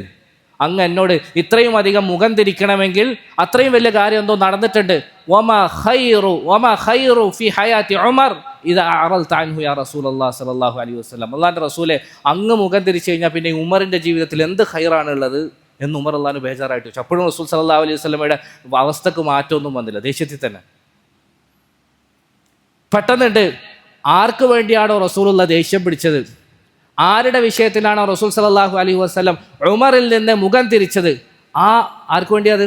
അബൂബക്കർ സിദ്ദീഖ് റളിയല്ലാഹു. പെട്ടെന്നുണ്ട് അബൂബക്കർ സിദ്ദീഖ് റളിയല്ലാഹു അൻഹു ചാടി എഴുന്നേൽക്കുന്നു. ഹത്താ അഷ്ഫഖ അബൂബക്കർ, ഓടി റസൂൽ സല്ലല്ലാഹു അലൈഹി വസല്ലമയുടെ മുമ്പിൽ വരുന്നു. ഫജസ അലാ റുക്ബതൈഹി, നബി തങ്ങൾ സല്ലല്ലാഹു അലൈഹി വസല്ലമയുടെ മുമ്പിൽ മുട്ടുകുത്തിയിരിക്കുന്നു. അദ്ദേഹത്തിന് പേടിയായിപ്പോയി. കാരണം എന്താ, റസൂൽ സല്ലല്ലാഹു അലൈഹി വസല്ലം ഈ ദേഷ്യത്തിൻ്റെ സമയത്ത്, ഈ വെറുപ്പ് പിടിച്ചിരിക്കുന്ന സമയത്ത് ഉമർ റളിയല്ലാഹു അൻഹുവിനെതിരെ എന്തെങ്കിലും പറഞ്ഞാൽ, എന്തെങ്കിലും ദുആ ചെയ്തു പോയാൽ സാധാരണ ആളുടെ പറച്ചിൽ പോലെയല്ല, ദുആ പോലെയല്ല, അള്ളാഹുവിൻ്റെ റസൂലിൻ്റെ ദുആ അപ്പം കബൂലാവും. ഉമർ റളിയല്ലാഹു അൻഹുവിന് എന്തെങ്കിലും ബുദ്ധിമുട്ട് വരെ വന്ന് പേടിച്ചുകൊണ്ട് അബൂബക്കർ സിദ്ദീഖ് റളിയല്ലാഹു അൻഹു ഓടി വന്ന്. ഇത്രയും നേരം ആരായിരുന്നു? അദ്ദേഹമായിരുന്നു വാദി, ഉമർ റളിയല്ലാഹു അൻഹു ആയിരുന്നു പ്രതി. പക്ഷെ അതേ വാദി തന്നെ നബി സല്ലല്ലാഹു അലൈഹി വസല്ലമയുടെ മുന്നിൽ വന്ന് മുട്ടുകുത്തി എന്നുകൊണ്ട് പറഞ്ഞു, വല്ലാഹി അന കുന്തു അദ്ലമു യാ റസൂലല്ലാഹ്. 2-3 പ്രാവശ്യം ആവർത്തിച്ചു, അല്ലാഹുവിൻ്റെ റസൂലെ, ഞാനാണ് തെറ്റുകാരൻ, ഞാനാണ് അക്രമം ചെയ്തത്, ഉമറിൻ്റെ കുറ്റമല്ല, മാപ്പാക്കി കൊടുക്കണേ, പാവാണ്, മാപ്പാക്കി കൊടുക്കണേ, പാവാണ്. എന്താ ഇവിടെ സംഭവിച്ചത്? നേരത്തെ നമ്മൾ കണ്ടത് റസൂൽ സല്ലല്ലാഹു അലൈഹി വസല്ലമയുടെ ദേഷ്യം അത് റസൂൽ സല്ലല്ലാഹു അലൈഹി വസല്ലവും അബൂബക്കറും തമ്മിലുള്ള ഫ്രണ്ട്ഷിപ്പിൻ്റെ പേരിലാണെങ്കിൽ, ഇവിടെ വർക്കൗട്ടായത് അടുത്തൊരു ഫ്രണ്ട്ഷിപ്പാണ്. അതെന്താ? അതായത് ഇവിടെ ഒരു ചെറിയ വിഷയത്തിൽ രണ്ടുപേരും തമ്മിൽ അഭിപ്രായ വ്യത്യാസം ആയെങ്കിലും ഇവർ രണ്ടുപേരും തമ്മിൽ ഭയങ്കര ചങ്ങാതിമാരാണ്. ആര്? അബൂബക്കർ സിദ്ദീഖ് റളിയല്ലാഹു അൻഹും ഉമർ റളിയല്ലാഹു. ഏതുപോലെ റസൂൽ സല്ലല്ലാഹു അലൈഹി വസല്ലം അബൂബക്കർ സിദ്ദീഖ് റളിയല്ലാഹു ഒറ്റ ചങ്ങാതിമാരായിരുന്നു, അതുപോലെ തന്നെ അബൂബക്കർ റളിയല്ലാഹു അൻഹും ഉമർ റളിയല്ലാഹു ഒറ്റ ചങ്ങാതിമാരാണ്. അതുകൊണ്ട് തന്നെ അബൂബക്കർ സിദ്ദീഖ് റളിയല്ലാഹു അൻഹുവിനെ സംബന്ധിച്ചിടത്തോളം ഉമർ റളിയല്ലാഹു അൻഹുവിന് ഒരു ദുഃഖം വരുന്നത്, ഒരു പ്രയാസം വരുന്നത്, ഒരു വിഷമം വരുന്നത് താങ്ങാൻ കഴിയില്ലായിരുന്നു. എങ്ങാനും എൻ്റെ റസൂലിൻ്റെ വായിൽ നിന്ന് എൻ്റെ ഉമറിന് എന്തെങ്കിലും ബുദ്ധിമുട്ടുണ്ടായാൽ അതെനിക്ക് താങ്ങാൻ കഴിയില്ല. അടുത്ത ഫ്രണ്ട്ഷിപ്പ് വർക്കൗട്ടാകുക. അത് ഞാൻ പറഞ്ഞത്, ഫ്രണ്ട്ഷിപ്പൊക്കെ ഇവിടെയുണ്ട് എന്നല്ല, ഇവിടെയുള്ളതാണ് യഥാർത്ഥ ഫ്രണ്ട്ഷിപ്പ്, ഇവിടെയുള്ളതാണ് യഥാർത്ഥ കൂട്ടുകെട്ട്, ഇവിടെയുള്ളതാണ് യഥാർത്ഥ ചങ്ങാത്തം. അബൂബക്കർ സിദ്ദീഖ് റളിയല്ലാഹു അൻഹു ഇങ്ങനെ പറഞ്ഞ് ബേജാറായി. അപ്പോൾ നബി സല്ലല്ലാഹു അലൈഹി വസല്ലം തിരിച്ച് ആ സമയത്തൊന്ന് സംസാരിക്കാൻ തുടങ്ങി. ഉമർ റളിയല്ലാഹു അൻഹു ദേഷ്യം പിടിച്ച് ചോദിച്ചു, നിന്റെ സഹോദരൻ നിന്നോട് പൊരുത്തപ്പെടാൻ ആവശ്യപ്പെട്ടിട്ട് നീ പൊരുത്തം കൊടുക്കൂലല്ലേ ഉമറെ? നീ എന്നിട്ട് വീട്ടിൽ കയറി വാതിലടച്ചു വന്ന് ഞാൻ കേട്ടല്ലോ, ശരിയാണോ? അതിനുശേഷം റസൂൽ സല്ലല്ലാഹു അലൈഹി വസല്ലം പറഞ്ഞു, ഇന്നല്ലാഹ ബഅസനി ഇലൈക്കും, അള്ളാഹു എന്നെ നിങ്ങളിലേക്ക് നിയോഗിച്ചു. ഫഖുൽതും കദബ്ത, നിങ്ങളെല്ലാവരും എന്നോട് എന്നെ നിഷേധിച്ചു, ഞാൻ കളവാണ് പറയുന്നതെന്ന് പറഞ്ഞു. ഞാൻ കൊണ്ടുവന്ന ഈ ആശയത്തെ സ്വീകരിക്കാൻ വേണ്ടി 2 വട്ടം നിങ്ങൾക്ക് എല്ലാവർക്കും ആലോചിക്കേണ്ടി വന്നു. പക്ഷേ ഒരു ശങ്കയുമില്ലാതെ, ഒരു മടിയുമില്ലാതെ, ഒരു സംശയവുമില്ലാതെ ഒറ്റയടിക്ക് എന്നെ സത്യപ്പെടുത്തത് എൻ്റെ അബൂബക്കറാട്ടോ. അല്ലാഹു അക്ബർ. ഖാല അബൂബക്കർ സദഖ്. എന്നാൽ ഉസ്താദ് പറഞ്ഞ പോലെ അസൂയ തോന്നാം നമുക്ക് റസൂലുള്ളാഹിന്റെ വരച്ചിൽ. നിങ്ങളെല്ലാവരും എന്നെ നിഷേധിച്ചു, ഞാൻ കൊണ്ടുവന്ന ആശയത്തെ സ്വീകരിക്കാൻ വേണ്ടി ഒന്ന് ആലോചിച്ചു, ഒന്ന് ശങ്കിച്ചിരുന്നു. പക്ഷേ ഒരു ശങ്കയുമില്ലാതെ, ഒരു മടിയുമില്ലാതെ ഞാൻ കൊണ്ടുവന്നതൊക്കെ കണ്ണും പൂട്ടി വിശ്വസിച്ചു ഒരേ ഒരാളേ ഉള്ളൂ, അത് എൻ്റെ അബൂബക്കറാട്ടോ, അത് എൻ്റെ അബൂബക്കറാണ്. വവാസാനി ബിനഫ്സിഹി വമാലിഹി, എൻ്റെ അബൂബക്കർ അദ്ദേഹത്തിൻ്റെ ശരീരം കൊണ്ടും അദ്ദേഹത്തിൻ്റെ സമ്പത്ത് കൊണ്ടും, നമ്മുടെ ഭാഷ പറഞ്ഞാൽ എൻ്റെ കൂടെ കട്ടക്ക് നിന്നു, എപ്പോഴും എന്നെ സഹായിച്ചു. റസൂൽ സല്ലല്ലാഹു അലൈഹി വസല്ലം സാധാരണ പറയുമായിരുന്നു, എനിക്ക് അബൂബക്കർ സിദ്ദീഖ് റളിയല്ലാഹു അൻഹുവിൻ്റെ സമ്പത്ത് ഉപയോഗപ്പെട്ടതുപോലെ വേറെ ആരുടെയും സമ്പത്ത് ഉപയോഗപ്പെട്ടിട്ടില്ല. നബി സല്ലല്ലാഹു അലൈഹി വസല്ലമയെ കുറിച്ച് സഹാബാക്കൾ പറയുന്നു, ഇമാം സുയൂത്തി റഹിമഹുല്ലാഹ് അദ്ദേഹത്തിൻ്റെ താരീഖുൽ ഖുലഫായിലൊക്കെ കൊണ്ടുവരുന്നുണ്ട്, സ്വന്തം പൈസയിൽ ഇടപാട് നടത്തുന്നത് പോലെ റസൂലുള്ള അബൂബക്കർ സിദ്ദീഖ് റളിയല്ലാഹുവിൻ്റെ പൈസ ഉപയോഗിക്കുമായിരുന്നു എന്നാണ്. ചില ചങ്ങായിമാർ നമുക്ക് അങ്ങനെ ഉണ്ടാവുമല്ലോ, നമുക്ക് അവരോട് ചോദിക്കാതെ തന്നെ അവരുടെ പോക്കറ്റിൽ നിന്ന് പൈസ എടുക്കാൻ അനുവാദമുള്ള അടുത്ത ചങ്ങാതിമാരെ നമുക്കുണ്ടാവും. ചിലപ്പോൾ അങ്ങനത്തെ ചങ്ങാതിമാരെ നമ്മൾ കണ്ടിട്ടുണ്ടല്ലോ. അതുപോലെയായിരുന്നു റസൂലുള്ളാഹി അബൂബക്കർ സിദ്ദീഖ് റളിയല്ലാഹു അൻഹു. നബി തങ്ങൾക്ക് ചോദിക്കാതെ സ്വന്തം പൈസ ഉപയോഗിക്കുന്നത് പോലെ അബൂബക്കർ സിദ്ദീഖ് റളിയല്ലാഹുവിൻ്റെ പൈസ ഉപയോഗിക്കുമായിരുന്നു. അബൂബക്കർ സിദ്ദീഖ് റളിയല്ലാഹു അൻഹു മുസ്ലിം ആകുന്ന സമയത്ത് അദ്ദേഹത്തിൻ്റെ ബാങ്ക് ബാലൻസിലായിട്ടുണ്ടായിരുന്നത്, അക്കൗണ്ടിൽ ഉണ്ടായിരുന്നത് ഏകദേശം 40,000 ദിർഹം അല്ലെങ്കിൽ ദീനാറായിരുന്നു. എത്ര ഉണ്ടായിരുന്നു? 40,000 ദീനാർ അദ്ദേഹത്തിൻ്റെ അക്കൗണ്ടിൽ ഉണ്ടായിരുന്നു, സമ്പത്തായിട്ടുണ്ടായിരുന്നു. കാരണം അന്നത്തെ വലിയ കച്ചവടക്കാരനാണ് അദ്ദേഹം. മുസ്ലിം ആയതിനു ശേഷം പിന്നീട് അദ്ദേഹം ദീനിൻ്റെ മാർഗത്തിൽ ചെലവഴിക്കാൻ വേണ്ടി തുടങ്ങി. ഓരോ പാവപ്പെട്ട പീഡനങ്ങൾ സഹിക്കുന്ന, യാതനകൾ സഹിക്കുന്ന അടിമകളെ അദ്ദേഹം മോചിപ്പിച്ചുകൊണ്ടേയിരുന്നു. 7ഓളം പേരെ അദ്ദേഹം മോചിപ്പിച്ചു. ഒരാളെ മോചിപ്പിക്കുക എന്ന് പറഞ്ഞാൽ തന്നെ അതിന് വലിയ തുകയുണ്ട്. ബിലാൽ റളിയല്ലാഹു അൻഹുവിനെ പോലെ, ആമിർ ബിൻ ഫുഹൈറയെ പോലെ, ദുന്നീറെ പോലെ പല പാവപ്പെട്ടവരെയും അബൂബക്കർ സിദ്ദീഖ് റളിയല്ലാഹു അൻഹു മോചിപ്പിച്ചു. അങ്ങനെ ദീനിന്റെ മാർഗത്തിൽ ചെലവഴിച്ച് അവസാനം ഹിജ്റ ചെയ്യുന്ന സമയമായപ്പോഴത്തേക്ക് അദ്ദേഹത്തിന്റെ ബാങ്ക് ബാലൻസ് 40,000 നിന്ന് കുറഞ്ഞ് 5,000 ആയി. ഹിജ്റ ചെയ്യുന്ന സമയത്ത് അദ്ദേഹത്തിന് എടുക്കൽ എത്രയേ ഉള്ളൂ? 5,000 ദീനാറേ ഉള്ളൂ. ഹിജ്റയ്ക്ക് ശേഷവും അദ്ദേഹം ദീനിന്റെ മാർഗത്തിൽ നബി സല്ലല്ലാഹു അലൈഹി വസല്ലമക്ക് വേണ്ടി ചെലവഴിക്കാൻ വേണ്ടി തുടങ്ങി. ആ ചെലവ് ചില്ലറ കാര്യങ്ങൾക്ക് വേണ്ടിയൊന്നും ആയിരുന്നില്ല. നബി സല്ലല്ലാഹു അലൈഹി വസല്ലം മസ്ജിദുൻ നബി പണിയാൻ വേണ്ടി ഉദ്ദേശിച്ച സമയത്ത് 2 യതീം കുട്ടികളുടെ സ്ഥലമായിരുന്നു ആ സ്ഥലം. നബി തങ്ങൾ അവരെ വിളിച്ചു, ഈ സ്ഥലം പള്ളി കെട്ടാൻ വേണ്ടി തരുമോ എന്ന് ചോദിച്ചു. അവർ സമ്മതിച്ചു. അവർ ഫ്രീ ആയിട്ട് കൊടുക്കാമെന്ന് പറഞ്ഞെങ്കിൽ റസൂലുള്ളാഹി സ്വല്ലല്ലാഹു അലൈഹി വസല്ലം പറഞ്ഞു, വേണ്ട, ഫ്രീ ആയിട്ട് വേണ്ട, അത് ഞാൻ വിലക്ക് മാത്രമേ വാങ്ങുകയുള്ളൂ എന്ന് അവരോട് പറഞ്ഞു. അങ്ങനെ വിലക്ക് വാങ്ങാൻ വേണ്ടി നബി സല്ലല്ലാഹു അലൈഹി വസല്ലം അവിടുത്തെ പോക്കറ്റിലേക്ക് കൈയിട്ട് നോക്കിയപ്പോൾ സാധാരണ പോലെ ആ പോക്കറ്റ് അന്നും കാലിയായിരുന്നു. അവിടുത്തെ കയ്യിൽ ഒരു പൈസയും ഉണ്ടായിരുന്നില്ല. ആ സമയത്ത് നമ്മൾ നേരത്തെ പറഞ്ഞതുപോലെ നബി സല്ലല്ലാഹു അലൈഹി വസല്ലം സ്വന്തം പൈസ പോലെ ഉപയോഗിച്ചിരുന്ന അബൂബക്കർ സിദ്ദീഖ് റളിയല്ലാഹു അൻഹുവിൻ്റെ പണത്തെ നബി തങ്ങൾ എടുത്തു. എന്നിട്ട് സ്വന്തം കയ്യിൽ നിന്ന് കൊടുക്കുന്നത് പോലെ ആ പണം ഈ യതീം കുട്ടികൾക്ക് കൊടുത്തിട്ട് ആ സ്ഥലത്തെ മസ്ജിദുൻ നബവിക്ക് വേണ്ടി നബി സല്ലല്ലാഹു അലൈഹി വസല്ലം വഖഫ് ചെയ്തു. അവിടെ പള്ളി പണിയുകയും ചെയ്തു. ഒന്നാലോചിച്ച് നോക്കിയേ, ഇന്ന് നിങ്ങൾ ലൈവ് എടുത്തിട്ടൊന്ന് ഖിയാമുൽ ലൈലിൻ്റെയും തറാവീഹിൻ്റെയും ഒക്കെ രംഗം മസ്ജിദ് നബവിയിലൊന്ന് വീക്ഷിക്കണം. ആയിരക്കണക്കിന് ലക്ഷക്കണക്കിന് ആളുകളാണ് അവിടെ വന്ന് നമസ്കരിക്കുന്നത്. അന്ന് മുതൽ ഇങ്ങോട്ട് നമ്മളൊന്ന് ആലോചിച്ച് നോക്കിയാൽ കോടിക്കണക്കിന് ആളുകൾ അവിടെ വന്ന് നിസ്കരിക്കുന്നുണ്ട്. ഒരു നമസ്കാരത്തിന് 500 ഇരട്ടി നമസ്കാരത്തിൻ്റെ കൂലിയാണ്. പക്ഷേ ആരൊക്കെ അവിടെ സുജൂദ് ചെയ്തോ, ആരൊക്കെ അവിടെ നമസ്കരിച്ചോ, അതിൻ്റെ ഒക്കെ ഒരു കൂലി ഇപ്പോഴും ആരുടെ അക്കൗണ്ടിലേക്ക് പോകുന്നുണ്ട്? അബൂബക്കർ സിദ്ദീഖ് റളിയല്ലാഹു അൻഹുവിൻ്റെ അക്കൗണ്ടിലേക്ക് പോകുന്നുണ്ട്. അദ്ദേഹത്തിന് അതിൻ്റെ ഒരു കൂലി കിട്ടും. കാരണം എന്താ? അതിന് ആദ്യമായിട്ട് ചെലവഴിച്ചത് അദ്ദേഹമായിരുന്നു. അള്ളാഹു ആ മഹാന്മാരുടെ പാത പിൻപറ്റാൻ നമുക്ക് തൗഫീഖ് നൽകി അനുഗ്രഹിക്കുമാറാകട്ടെ. അതിനുശേഷം ഖൈബറിൻ്റെ രണാങ്കണം വന്നപ്പോൾ അദ്ദേഹം വീണ്ടും ചെലവഴിച്ചു. വീട്ടിലുള്ള മുഴുവൻ സാധനം എടുത്തു കൊണ്ടുവന്നു. ആ സംഭവമൊക്കെ നമുക്കറിയാലോ. ഉമർ റളിയല്ലാഹു അൻഹുമായി മത്സരിക്കുന്നതും വീട്ടിലുള്ള മുഴുവൻ സാധനത്തെ കൊണ്ടുവന്നിട്ട് വീട്ടിൽ എന്ത് ബാക്കിയാക്കി എന്ന് ചോദിച്ചപ്പോൾ ഞാൻ അള്ളാഹുവിനെയും അവൻ്റെ റസൂലിനെയും ബാക്കിയാക്കി എന്ന് പറഞ്ഞ സംഭവം നമുക്കറിയാം. അങ്ങനെ ഹിജ്റ ചെയ്യുന്ന സമയത്ത് 5,000 ഉണ്ടായിരുന്നതെങ്കിൽ റസൂൽ സല്ലല്ലാഹു അലൈഹി വസല്ലം വഫാത്താവുമ്പോഴേക്ക് അദ്ദേഹത്തിൻ്റെ ബാങ്ക് ബാലൻസ് 0 ആയി. മൊത്തം തീർന്നു, എല്ലാം കൊടുത്തു. അതിനുശേഷം 2.5 വർഷം അദ്ദേഹം ഇസ്ലാമിക രാജ്യത്തെ ഭരിച്ചതിന് ശേഷം ആ മഹാനവറുകൾ വഫാത്താകുന്ന സമയത്ത് അദ്ദേഹത്തിന് കുറേ സാധനങ്ങൾ കടമുണ്ടായിരുന്നു. ബൈത്തുൽ മാലിലേക്ക് തിരിച്ചു കൊടുക്കാനുണ്ടായിരുന്നു. ഒരു കടക്കാരനായിട്ടാണ് അദ്ദേഹം മരണപ്പെട്ടത്. ആ കടം വന്നത് എങ്ങനെയാണ്? അദ്ദേഹത്തിന് ജീവിതാവശ്യങ്ങൾക്ക് വേണ്ടി, സുഖലോലുപതയ്ക്ക് വേണ്ടിയിട്ട് അദ്ദേഹം ബൈത്തുൽ മാലിൽ നിന്ന് എടുത്ത കടമായിരുന്നില്ല. മറിച്ച് ഖലീഫയുടെ ചെലവിന് വേണ്ടിയിട്ട് ഉമർ റളിയല്ലാഹു അൻഹു ബാക്കിയുള്ള സഹാബാക്കളും കൂടി ആലോചിച്ച് ചെറിയൊരു തുക നിശ്ചയിച്ചു കൊടുത്തിരുന്നു. മാസാമാസം ആ തുക കൊണ്ടായിരുന്നു ഖലീഫയുടെ വീട്ടിലെ ചെലവ് നടന്നു പോയിരുന്നത്. അബൂബക്കർ സിദ്ദീഖ് റളിയല്ലാഹു അൻഹു അതൊക്കെ കൃത്യമായി കണക്കാക്കി വെക്കുകയും മരിക്കുന്ന സമയത്ത് മകൾ ആയിഷ ബീവിയെ വിളിച്ചിട്ട്, മകളെ, ഇത്ര തുകയാണ് ഞാൻ ബൈത്തുൽ മാലിൽ നിന്ന് കൈപ്പറ്റിയത്, അത് എൻ്റെ പേരിലുള്ള കടമായി നീ രേഖപ്പെടുത്തുകയും എൻ്റെ വഫാത്തിന് ശേഷം എത്രയും പെട്ടെന്ന് തന്നെ അത് നീ വീട്ടിൽ കൊടുക്കുകയും വേണമെന്ന് വസിയത്ത് ചെയ്തിട്ടാണ് പോയത്. ആയിഷ ബീവി അബൂബക്കർ സിദ്ദീഖ് റളിയല്ലാഹു അൻഹുവിൻ്റെ മരണത്തിന് ശേഷം ഇപ്പറഞ്ഞ സാധനങ്ങളൊക്കെ എടുത്ത് ഉമർ റളിയല്ലാഹു അൻഹുവിൻ്റെ അടുക്കലേക്ക് വന്ന് അത് തിരിച്ചു കൊടുക്കുന്ന ഒരു രംഗമുണ്ട്. എൻ്റെ ഉപ്പ ഏൽപ്പിക്കാൻ പറഞ്ഞാന്ന് പറഞ്ഞിട്ട് ഉമർ റളിയല്ലാഹു അൻഹു പൊട്ടിക്കരഞ്ഞു കൊണ്ട് പറയുന്നുണ്ട്, ലഖദ് അത്അബ്ത മൻ ഖൽഫക യാ അബൂബക്കർ സിദ്ദീഖ് റളിയല്ലാഹു അൻഹു. അബൂബക്കറെ, അങ്ങേക്കുള്ളവരെ അങ്ങേക്ക് ശേഷം വരുന്ന മുഴുവൻ ഖുലഫാക്കളെയും തളർത്തിയിട്ടിട്ടാണ് കേട്ടോ പോയത്. കാരണം ഞങ്ങളൊക്കെ ഇനി എത്ര മെനക്കെട്ടാലും അങ്ങേ പോലെ ആകാൻ സാധിക്കുകയില്ല, അങ്ങ് ബാക്കിയുള്ളവരൊക്കെ തോൽപ്പിച്ചു എന്ന് അദ്ദേഹം പറയുന്നുണ്ട്. അതായിരുന്നു അബൂബക്കർ സിദ്ദീഖ്. നബി സല്ലല്ലാഹു അലൈഹി വസല്ലം പറയാ, അബൂബക്കറിന്റെ സമ്പത്ത് എനിക്ക് ഉപയോഗപ്പെട്ടതുപോലെ ആർക്കുടെ സമ്പത്തും എനിക്ക് ഉപയോഗപ്പെട്ടില്ല. ഈ അബൂബക്കർ എന്നെ ഒരുപാട് സഹായിച്ചിട്ടുണ്ട്. ഫഹൽ അൻതും താരിഖൂലി സാഹിബി ഫഹൽ അൻതും താരിഖൂലി സഹാബി. 2 പ്രാവശ്യം റസൂൽ സല്ലല്ലാഹു അലൈഹി വസല്ലം ആവർത്തിച്ചു, നിങ്ങൾക്ക് എൻ്റെ ചങ്ങായെ ഒന്ന് വിട്ടുകൂടെ, എനിക്ക് വേണ്ടി വെറുതെ വിട്ടുകൂടെ, വെറുതെ എന്തിനാ ആ പാവത്തിനെ കയറി ചൊറിയാൻ പോകുന്നതെന്ന് ശക്തമായ ഭാഷയിൽ റസൂൽ സല്ലല്ലാഹു അലൈഹി വസല്ലം 2 പ്രാവശ്യം ആവർത്തിച്ച് ചോദിച്ചു. ഫമാ ഊദിയ ബഅദഹ.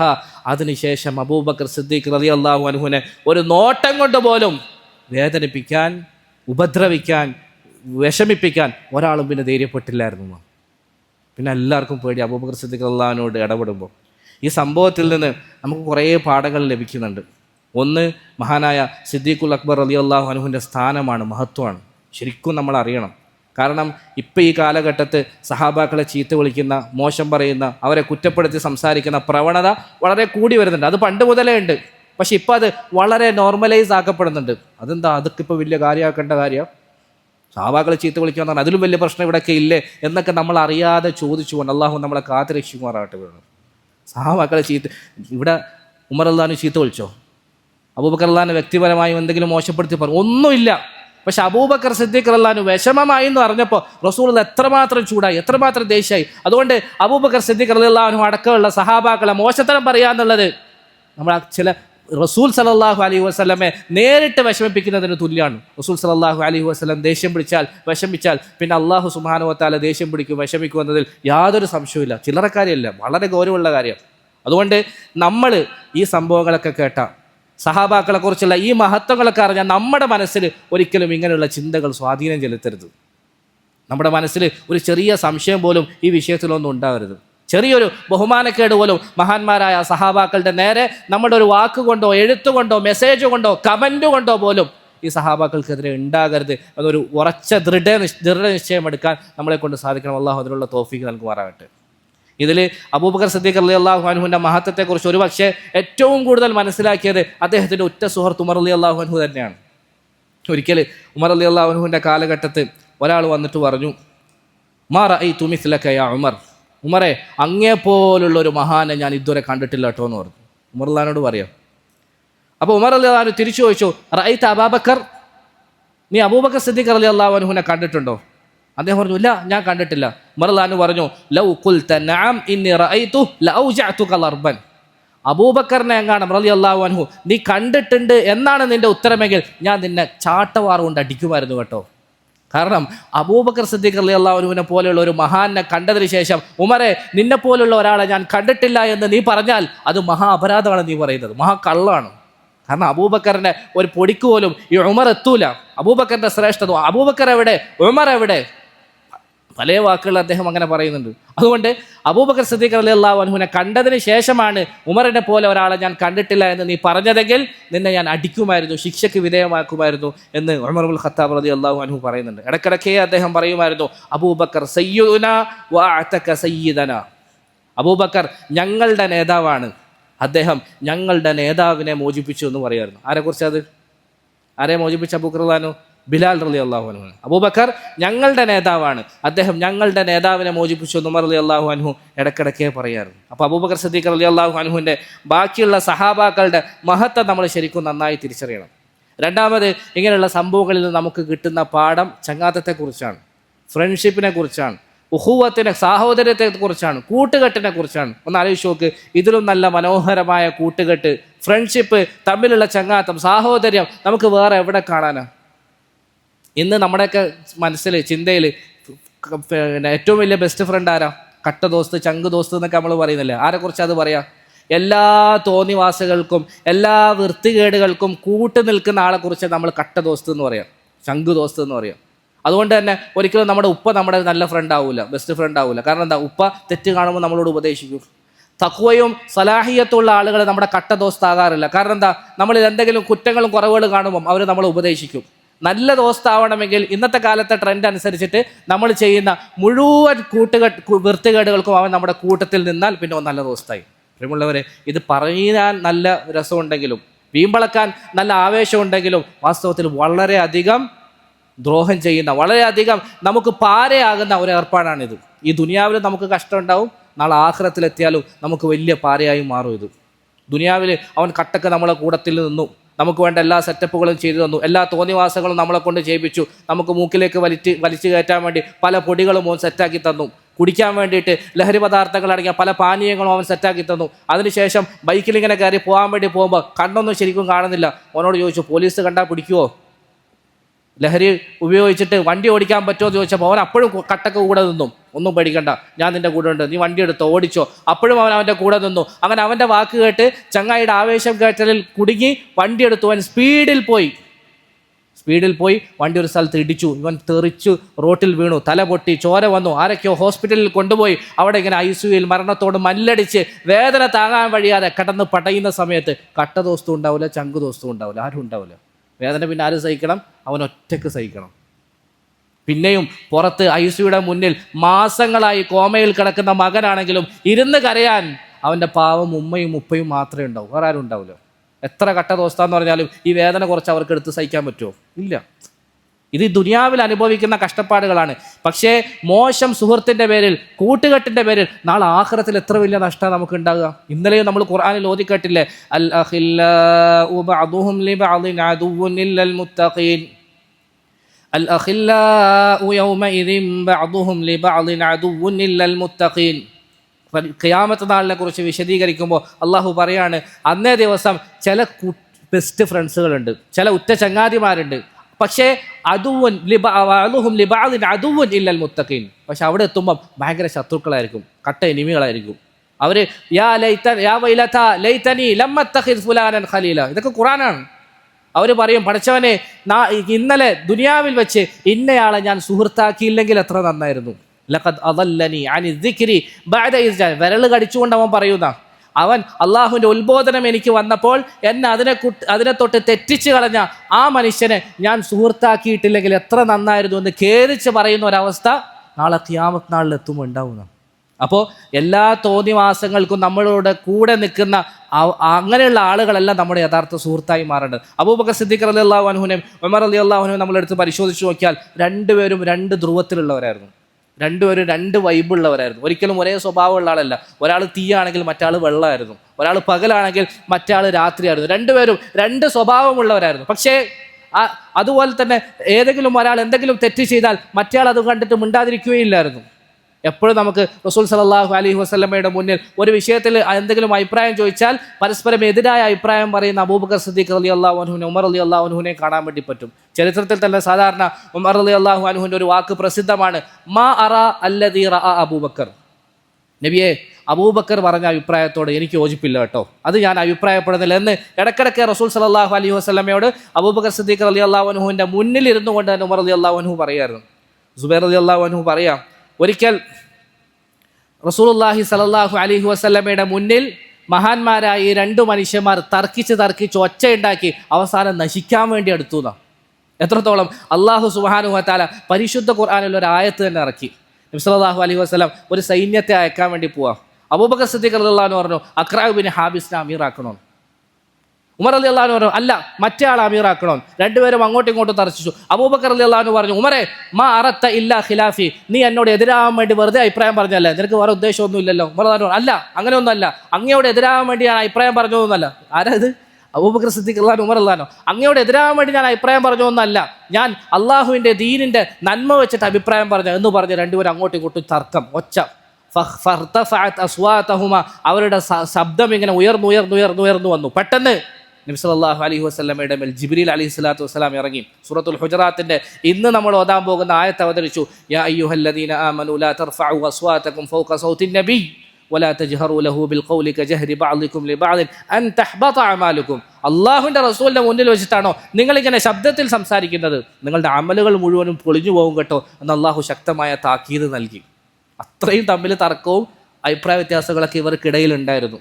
അതിനുശേഷം ഉമർ ബിൻ ഖത്താബ് റളിയല്ലാഹു അൻഹു റസൂൽ സല്ലല്ലാഹു അലൈഹി വസല്ലമയോട് സംസാരിക്കുമ്പം ഒരു രഹസ്യം പറയുന്ന ആളെപ്പോലെ സംസാരിക്കുമായിരുന്നു. ഉമർ നബി സല്ലല്ലാഹു അലൈഹി വസല്ലമക്ക് അദ്ദേഹം പറയുന്നത് മനസ്സിലാകണമെങ്കിൽ എന്താ ഉമറെ നീ പറഞ്ഞതെന്ന് ഒന്നും രണ്ടും വട്ടം ചോദിക്കേണ്ടി വരുന്നു. അത്രക്കുമല്ല അങ്ങനെ പറയുമായിരുന്നുള്ളൂ, സൗണ്ട് ഉയർത്തുമായിരുന്നില്ലല്ലോ. അപ്പം ഇങ്ങനെ ഇവർ തമ്മിൽ പല അഭിപ്രായ വ്യത്യാസവും ഉണ്ട്. ഉസാമ നബി സല്ലല്ലാഹു അലൈഹി വസല്ലമയുടെ വഫാത്തിന് ശേഷം നബി സല്ലല്ലാഹു അലൈഹി വസല്ലം വഫാത്താകുന്നതിന് തൊട്ട് മുമ്പ് ഉസാമ റളിയല്ലാഹു അൻഹുവിൻ്റെ നേതൃത്വത്തിലുള്ള ഒരു സൈന്യത്തെ ദൂരത്തേക്ക് അയച്ചിട്ടാണ് നബി തങ്ങൾ വഫാത്തായത്. അപ്പോൾ അവർ പോയി മദീനയുടെ അതിർത്തി വരെ എത്തിയിട്ടേ ഉള്ളൂ. നബി സല്ലല്ലാഹു അലൈഹി വസല്ലമയുടെ വഫാത്തിൻ്റെ വാർത്ത അറിഞ്ഞിട്ട് ഉസാമ റളിയല്ലാഹു അൻഹു തിരിച്ചു വന്നു. ഖലീഫയോട് അനുവാദം ചോദിക്കണം, ഇനി പോണോ വേണ്ടേ, എന്ത് ചെയ്യണം? റസൂലുള്ളാഹി വഫാത്തായല്ലോ. ബാക്കിയുള്ള പ്രധാനപ്പെട്ട സഹാബാക്കളൊക്കെ പറഞ്ഞു, ഇപ്പോൾ ഒരുപാട് പ്രശ്നങ്ങളുണ്ടല്ലോ. മുസൈലിമത്തുൽ കദ്ദാബിനെ പോലെ കള്ളപ്രവാചകന്മാരുടെ പ്രശ്നമുണ്ട്, മുർത്തദീങ്ങളുടെ പ്രശ്നം വേറെ ഒരു ഭാഗത്തുണ്ട്. എല്ലാവരും മദീനയെ റസൂൽ സല്ലല്ലാഹു അലൈഹി വസല്ലമയുടെ വഫാത്തിനെ മുതലാക്കിക്കൊണ്ട് മദീനയെ ആക്രമിക്കാൻ വേണ്ടിയിട്ട് ഒരുമ്പിട്ടിറങ്ങിയിരിക്കുന്ന സമയമാണ്. ഉമർ റളിയല്ലാഹു അൻഹു ബാക്കിയുള്ള സഹാബാക്കളും പറഞ്ഞ്, നമുക്ക് ഉസാമ റളിയല്ലാഹുവിൻ്റെ സൈന്യത്തെ തൽക്കാലം അയക്കാതിരുന്നാലോ, കാരണം അതിൽ പ്രധാനപ്പെട്ട എല്ലാ സഹാബാക്കളും ഉണ്ട്. അപ്പം എല്ലാവരും അങ്ങ് പോയാൽ മദീന പിന്നെ ആരും ഇല്ലാതായി പോവില്ലേ, മദീനയെ ആക്രമിക്കൂലേ ശത്രുക്കൾ. പക്ഷേ അത്രയും നാൾ പാവമായിരുന്ന മയത്തിൻ്റെ ആളായിരുന്ന അബൂബക്കർ സിദ്ദീഖ് അങ്ങനെ തന്നെ മാറി. കറുത്ത നിലപാടിൽ അദ്ദേഹം ഉറച്ചു നിന്നു. എൻ്റെയും ഉമ്മഹാത്തുൽ മുഅ്മിനീൻ്റെയും കാലുകൾ വന്യജീവികൾ വന്ന് കടിച്ചെടുത്ത് കൊണ്ടുപോകുന്ന ഒരു അവസ്ഥ ഉണ്ടായാൽ പോലും റസൂൽ സല്ലല്ലാഹു അലൈഹി വസല്ലം അയച്ചൊരു സൈന്യത്തെ ഞാൻ തിരിച്ചു വിളിക്കൂല എന്ന് അദ്ദേഹം ശക്തമായ നിലപാടെടുത്തു. അങ്ങനെ അവരെയൊക്കെ തിരിച്ചയച്ചു. അവരൊക്കെ തിരിച്ചു പോയപ്പം കുറച്ച് അൻസാരി സഹാബാക്കൾ ഉമർ റളിയല്ലാഹു അൻഹുവിൻ്റെ അടുക്കലേക്ക് വന്നിട്ട് പറഞ്ഞു, അങ്ങനെയാണെങ്കിൽ സൈന്യത്തേക്ക് അയച്ചോ, കുഴപ്പമില്ല. പക്ഷേ സൈന്യത്തിൻ്റെ അമീർ അത് ഉസാമത്ത് ബിൻ സെയ്ദ് അല്ലേ റളിയല്ലാഹു അൻഹു. അതായത് അദ്ദേഹത്തിൻ്റെ 16, 17, 18 വയസ്സേ ഉള്ളൂ, ആ ഒരു പ്രായമേ ഉള്ളൂ. അപ്പോൾ ഏതായാലും ഇത്രയും വലിയ സൈന്യത്തെ അയക്കുമ്പോൾ കുറച്ചുകൂടി പ്രായമുള്ള ആരെങ്കിലും അമീർ ആയിക്കൂടെ? ഉമർ റളിയല്ലാഹു അൻഹു അടക്കമുണ്ട് ആ സൈന്യത്തിൽ. അപ്പോൾ അവരെ ആരെങ്കിലുമൊക്കെ അമീർ ആക്കിക്കൂടെ എന്ന് ചോദിച്ചു. അപ്പോൾ ഉമർ റളിയല്ലാഹു അൻഹു രണ്ടാമതും അബൂബക്കർ സിദ്ദീഖ് റളിയല്ലാഹു അൻഹുവിൻ്റെ അടുക്കലേക്ക് വന്നു. എന്നിട്ട് ഈ പറഞ്ഞ ആവശ്യം അദ്ദേഹത്തോട് ഉന്നയിച്ചു. ഉസാമ റളിയല്ലാഹു അൻഹു മാറ്റിയിട്ട് വേറൊരാളാക്കിയാൽ പോരെ എന്ന് ചോദിച്ചു. വക്കാന ജാലിസൻ, അബൂബക്കർ റളിയല്ലാഹു അൻഹു ഇരിക്കുമായിരുന്നു. ഫവസബ അബൂബക്കർ ചാടി എഴുന്നേറ്റു. വഅഖദ ബിലിഹ്യതി ഉമർ റളിയല്ലാഹു അൻഹു താടിക്ക് ഇങ്ങനെ പിടിച്ചൊന്ന് കുലുക്കി. എന്നിട്ട് സകിലത്ക ഉമ്മുക യാ ഇബ്നുൽ ഖത്താബ്, ഇബ്നുൽ ഖത്താബേ നിനക്ക് നാശം, എന്തായി പറയുന്നത്? ഇസ്തഅമലഹു റസൂലുള്ളാഹി സ്വല്ലല്ലാഹു അലൈഹി വസല്ലം വതഅമുറുനി അൻ അസിലഹു, എൻ്റെ ഹബീബ് സല്ലല്ലാഹു അലൈഹി വസല്ലം അദ്ദേഹത്തെ അമീറായി നിശ്ചയിച്ചതിന് ശേഷം നീ എന്നോട് അദ്ദേഹത്തെ മാറ്റാൻ വേണ്ടി പറയുമോ? എന്താ ഇത് ബുദ്ധി നഷ്ടപ്പെട്ടുപോയോ? നമ്മുടെ ഹബീബ് അമീറായി നിശ്ചയിച്ച ആളല്ലേ, നമ്മുടെ റസൂലിനെ തെറ്റുപറ്റുമോ? അയാളെ മാറ്റാനാണോ നീ പറയുന്നത് എന്ന് പറഞ്ഞ് താടി പിടിച്ച് കുടിക്കും. അവിടെയും അഭിപ്രായ വ്യത്യാസം. പക്ഷേ ഞാൻ പറയാൻ ഉദ്ദേശിച്ചത് ഇതല്ല. ഇതൊക്കെ കഴിഞ്ഞിട്ട് ഇത്രയും അഭിപ്രായ വ്യത്യാസങ്ങളൊക്കെ ശേഷം ഈ ഉസാമ റളിയല്ലാഹു അൻഹുവിനെ യാത്രയാക്കാൻ വേണ്ടി അബൂബക്കർ സിദ്ദീഖ് റളിയല്ലാഹു അൻഹു പോകുന്ന ഒരു രംഗമുണ്ട്. ഉസാമ റളിയല്ലാഹു അൻഹു ഒട്ടകപ്പുറത്ത് നിന്ന് യാത്ര ചെയ്യാണ്. അബൂബക്കർ സിദ്ദീഖ് റളിയല്ലാഹു അൻഹു അതിൻ്റെ കടിഞ്ഞാണ് പിടിച്ച് താഴെ നടക്കുകയാണ്. ഉസാമ റളിയല്ലാഹു അൻഹു പറഞ്ഞു, മഹാനവറുകളെ ഒന്നെങ്കിൽ അങ്ങ് വാഹനപ്പുറത്ത് കയറണം, അല്ലെങ്കിൽ ഞാനും ഇറങ്ങി നടക്കാം. അബൂബക്കർ സിദ്ദീഖ് റളിയല്ലാഹു അൻഹു പറഞ്ഞു, പറ്റില്ല, നീ വാഹനത്ത് പുറത്ത് നിൽക്കുക തന്നെ വേണം, നീ ഇറങ്ങാനും പാടില്ല. അള്ളാഹുവിൻ്റെ മാർഗത്തിൽ നടന്ന് കാലിൽ പൊടി പുരളുക എന്നുള്ളത് വലിയ മഹത്വത്തിൻ്റെ കാര്യമാണ്, അത് കിട്ടാൻ വേണ്ടിയാണ് ഞാനിങ്ങനെ യാത്ര ചെയ്യുന്നത് എന്ന് പറഞ്ഞു.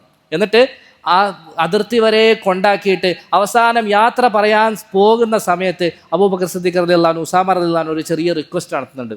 ഉസാമ 18, 17 വയസ്സുള്ള ഒരു ചെറിയ കുട്ടിയോട് അല്ലെങ്കിൽ ഒരു യുവാവിനോട്, ചെറുപ്പക്കാരനോട് അന്നത്തെ ഖലീഫ ഒരു റിക്വസ്റ്റ് നടത്തുകയാണ്. നീ യാത്ര പോവുകയല്ലേ, അവസാനമായിട്ട് എനിക്കൊരു റിക്വസ്റ്റ് ഉണ്ട്, നിങ്ങൾ അനുവദിക്കുമെങ്കിൽ മാത്രം ആ ഉമറിനെ ഇവിടെ ഒന്ന് ബാക്കിയാക്കിയിട്ട് പോവുമോ? ഉമറിനെ എനിക്ക് ആവശ്യമുണ്ട്, എനിക്ക് പല കാര്യങ്ങളിലും മശൂറ ചെയ്യാനും എൻ്റെ ഉറ്റ സുഹൃത്തായിട്ട് ഉറ്റ ചങ്ങാതിയായിട്ട് ഇവിടെ ഒന്ന് അവശേഷിപ്പിച്ചിട്ട് അദ്ദേഹത്തെ മാത്രം, അങ്ങനെ അനുവാദം ഉണ്ടെങ്കിൽ മാത്രം അദ്ദേഹത്തെ മാത്രം ഇവിടെ നിർത്തിയിട്ടൊന്ന് പോകാവോ എന്ന് അദ്ദേഹം ചോദിച്ചു. ഒന്ന് ആലോചിച്ച് നോക്കിയേ, നമ്മളെന്താ വിചാരിക്കേണ്ടത്? ശല്യം, എല്ലാത്തിലും എന്നോട് ഇങ്ങനെ എതിരഭിപ്രായമാകുന്ന ഇവൻ കുറച്ച് നാൾ അങ്ങ് മാറി നിൽക്കട്ടെ, എനിക്ക് കുറച്ച് നാളെങ്കിലും ഒന്ന് സുഖത്തോടുകൂടി റാഹത്തോടുകൂടി ഈ രാജ്യം ഭരിക്കാമല്ലോ, ആ ഇടകേർ അങ്ങ് ഒഴിഞ്ഞല്ലോ എന്നല്ലേ ചിന്തിക്കേണ്ടത്? അല്ല പ്രിയമുള്ളവർ, അതാണ് ഞാൻ പറഞ്ഞത്. ഫ്രണ്ട്ഷിപ്പ് എങ്ങനെയാകണം, ചങ്ങാത്തം എങ്ങനെയാകണം, കൂട്ടുകെട്ട് എങ്ങനെയാണെന്നൊക്കെ യഥാർത്ഥ രീതിയിൽ നമുക്ക് പഠിപ്പിക്കുന്നത് നബിയും സഹാബാക്കളുടെ ചരിത്രമാണ്. ഇങ്ങനെയുള്ള ദീനിൻ്റെ പേരിലുള്ള സ്നേഹം അറിയപ്പെടുന്നത് അൽ ഹുബ്ബു ഫില്ലാ എന്നാണ്. എന്താ അറിയപ്പെടുന്നത്? അൽ ഹുബ്ബു ഫില്ലാ, അള്ളാഹുവിൻ്റെ പേരിലുള്ള സ്നേഹം എന്നാണ്. അത് പ്രത്യേക ഒരു ഇബാദത്താണ്. നമ്മൾ ഒരാൾ അള്ളാഹുവിൻ്റെ പേരിൽ അങ്ങോട്ടും ഇങ്ങോട്ടും സ്നേഹിച്ചാൽ, അതിൻ്റെ പേരിൽ കൂടിയിരുന്നാൽ, എഴുന്നേറ്റ് പോയാൽ, ദിക്ർ ചൊല്ലുന്നത് പോലെ, ഖുർആൻ ഓതുന്നത് പോലെ, തിലാവത്ത് ചെയ്യുന്നത് പോലെ നമുക്ക് അള്ളാഹുവിൻ്റെ ഭാഗത്ത് നിന്ന് കൂലി കിട്ടും. എന്നല്ല, ഏറ്റവും വലിയ അമലുകളിൽപ്പെട്ട ഒരു അമലാണ്. റസൂലുള്ളാഹി സ്വല്ലല്ലാഹു അലൈഹി വസല്ലം പറഞ്ഞു, നാളെ ഖിയാമത്ത് നാളിൽ ഒരു തണലുമില്ലാത്ത ദിവസത്തിൽ അള്ളാഹുവിൻ്റെ അർശിൻ്റെ തണൽ ലഭിക്കുന്ന 7 പേരുടെ കൂട്ടത്തിൽ ഒരു കൂട്ടരാരാ? റജുലാനി തഹാബ ഫില്ലാഹി ഇജ്തമ അലൈഹി വതഫറഖ അലൈഹി, അള്ളാഹുവിൻ്റെ വിഷയത്തിൽ പരസ്പരം സ്നേഹിക്കുകയും അതിൻ്റെ പേരിൽ ഒരുമിച്ച് കൂടുകയും അതിൻ്റെ പേരിൽ വിട്ടുപിരിയുകയും ചെയ്ത 2 സുഹൃത്തുക്കളാണെന്ന് റസൂൽ സല്ലല്ലാഹു അലൈഹി വസല്ലം പറഞ്ഞു. നാളെ കുറച്ച് ആളുകളുണ്ടാവും, അവർ വലിയ പ്രകാശത്തിൻ്റെ മിമ്പറിൻ്റെ മേലായിരിക്കും അവരുടെ സ്ഥാനം. അവരെ കണ്ടിട്ട് ശുഹദാക്കളും അമ്പിയാക്കളും ഒക്കെ അസൂയ വെച്ചു പോകും. അബൂദാവൂദിൻ്റെ റിവായത്ത, സഹിഹായ റിവായത്ത. പക്ഷെ അവർ ശുഹദാക്കളുമല്ല, അമ്പിയാക്കളുമല്ല, അത്രയും വലിയ സ്ഥാനത്തുള്ള കുറച്ച് ആളുകൾ ഉണ്ടാവുമെന്ന് റസൂൽ സല്ലല്ലാഹു അലൈഹി വസല്ലം പറഞ്ഞു. അപ്പോൾ സഹാബാക്കൾ ചോദിച്ചു, അള്ളാഹിൻ്റെ റസൂലെ അവരാരാണ്, അവരെക്കുറിച്ചൊന്ന് നമുക്ക് പറഞ്ഞു തരുമോ? അപ്പോൾ റസൂൽ സല്ലല്ലാഹു അലൈഹി വസല്ലം പറഞ്ഞു, ഹുവ ഖൗമുൻ തഹാബ്ബു ബിറൂഹില്ലാഹി അലാ ഗൈരി അർഹാമിൻ ബൈനഹും, തങ്ങൾക്കിടയിൽ കുടുംബ ബന്ധമൊന്നും ഇല്ലാതിരുന്നിട്ട് പോലും, സാമ്പത്തിക ഇടപാടുകളൊന്നും ഇല്ലാതിരുന്നിട്ട് പോലും അള്ളാഹുവിന് വേണ്ടി മാത്രം പരസ്പരം സ്നേഹിച്ച ആളുകളാണ് അവർ എന്ന് റസൂൽ സല്ലല്ലാഹു അലൈഹി വസല്ലം പറഞ്ഞു. അള്ളാഹു അങ്ങനെയുള്ള ബന്ധം, അങ്ങനെയുള്ള ഫ്രണ്ട്ഷിപ്പ്, അങ്ങനെയുള്ള ചങ്ങാത്തം കെട്ടിപ്പടുക്കാൻ നമുക്കും തൗഫീഖ് നൽകി അനുഗ്രഹിക്കുമാറാകട്ടെ. അങ്ങനെയൊരു ചങ്ങാത്തം ഉണ്ടായാൽ നമ്മെ സംബന്ധിച്ചിടത്തോളം എപ്പോഴും അതിനെക്കുറിച്ച് ആലോചിക്കുമ്പോൾ, ചിന്തിക്കുമ്പോൾ ഒരു റാഹത്താണ്, ഒരു സന്തോഷമാണ്, ഒരു കുളിരാണ്. അത് ഈ ദുനിയാവിൽ മാത്രമല്ല, അത് ആഖിറത്തിലും അതിൻ്റെ ബെനിഫിറ്റ് കിട്ടുമെന്ന് റസൂൽ സല്ലല്ലാഹു അലൈഹി വസല്ലം നമ്മോട് പറയുകയാണ്. അവസാനമായിട്ട് ഈ ഫ്രണ്ട്ഷിപ്പിൻ്റെ സ്റ്റോറി എവിടെ അവസാനിക്കുന്നത്? അബൂബക്കർ സിദ്ദീഖ് റളിയല്ലാഹുവിൻ്റെയും ഉമർ റളിയല്ലാഹുവിൻ്റെയും ഒക്കെ ഇടയിലുള്ള ചങ്ങാത്തത്തെക്കുറിച്ചല്ലേ നമ്മൾ പറയുന്നത്. ഈ ഫ്രണ്ട്ഷിപ്പിൻ്റെ സ്റ്റോറിയുടെ എൻഡിങ് എവിടെയാണ്? അത് നോക്കട്ടെ, അതുകൂടി പറഞ്ഞിട്ട് നമുക്ക് അവസാനിപ്പിക്കാം. പക്ഷേ അങ്ങനെ നമ്മൾ ഇവർക്കിടയിൽ ഉണ്ടായിരുന്ന ഈ മഹത്തായ ഫ്രണ്ട്ഷിപ്പിൻ്റെ എൻഡിങ്ങിന് വേണ്ടി എൻഡിങ്ങിനെ കുറിച്ച് പറയാൻ വേണ്ടി അങ്ങനെ ഒരു എൻഡിങ്ങിനെ അന്വേഷിക്കുന്ന സമയത്ത് നമുക്ക് കാണാൻ കഴിയുന്നത് അങ്ങനെ ഒരു എൻഡിങ് ഇല്ല. അത് തന്നെയാണ് ഈ ഫ്രണ്ട്ഷിപ്പിൻ്റെ ഏറ്റവും വലിയ പ്രത്യേകതയും. ഫ്രണ്ട്ഷിപ്പ് ഫോർ എവർ നമ്മൾ പറയില്ലേ, സാധാരണ നമ്മുടെ ഇടയിലുള്ള ഫ്രണ്ട്ഷിപ്പിനെ കുറിച്ചിട്ട് കാലാകാലത്തേക്കുള്ള പക്ഷേ ആ ഫ്രണ്ട്ഷിപ്പ് അങ്ങനെ നമ്മൾ പറയുമെങ്കിലും മരിച്ചതോടുകൂടി അതൊക്കെ അവസാനിക്കും. പക്ഷേ അള്ളാഹുവിൻ്റെ പേരിലുള്ള ഈ സ്നേഹം ഇതിനൊരു എൻഡിങ്ങില്ല, അത് ഫോർ എവറാണ്. ഇപ്പോഴും നിങ്ങൾ നോക്കിക്കോ, റൗളയിൽ ചെന്നാൽ, ഹുജറത്തു ഷരീഫയിൽ ചെന്നാൽ അവിടെ പോയിട്ട് നമ്മൾ സലാം പറയാൻ ഉദ്ദേശിക്കുന്നെങ്കിൽ ഈ 3 പേരിൽ ഒരാൾക്ക് മാത്രം സലാം പറഞ്ഞ് നമുക്ക് തിരിച്ചു വരാൻ കഴിയില്ല.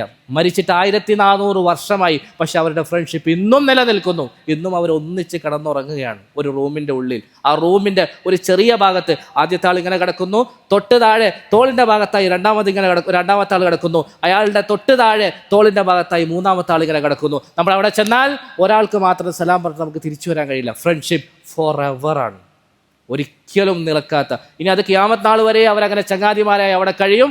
അതിനുശേഷം നാളെ ആഖിറത്തിൽ വരുമ്പോഴും ഉയർത്തെഴുന്നേൽപ്പിക്കുമ്പോഴും അവർ റസൂൽ സല്ലല്ലാഹു അലൈഹി വസല്ലം പറഞ്ഞു, ഒരിക്കലും ഇങ്ങനെ കൈപിടിച്ചിട്ട് നാളെ അള്ളാഹു ഉയർത്തെഴുന്നേൽപ്പിക്കുമ്പോൾ ഞാൻ എൻ്റെ അബൂബക്കറിൻ്റെയും ഉമറിൻ്റെയും കൈപിടിച്ചിട്ട് ഇതാ ഇപ്രകാരം ഇങ്ങനെ ഉയർത്തെഴുന്നേൽക്കും എന്ന് പറഞ്ഞു. അവിടെ എത്തുമ്പോഴും ആ ഫ്രണ്ട്ഷിപ്പ് അങ്ങനെ തന്നെ നിലനിൽക്കും.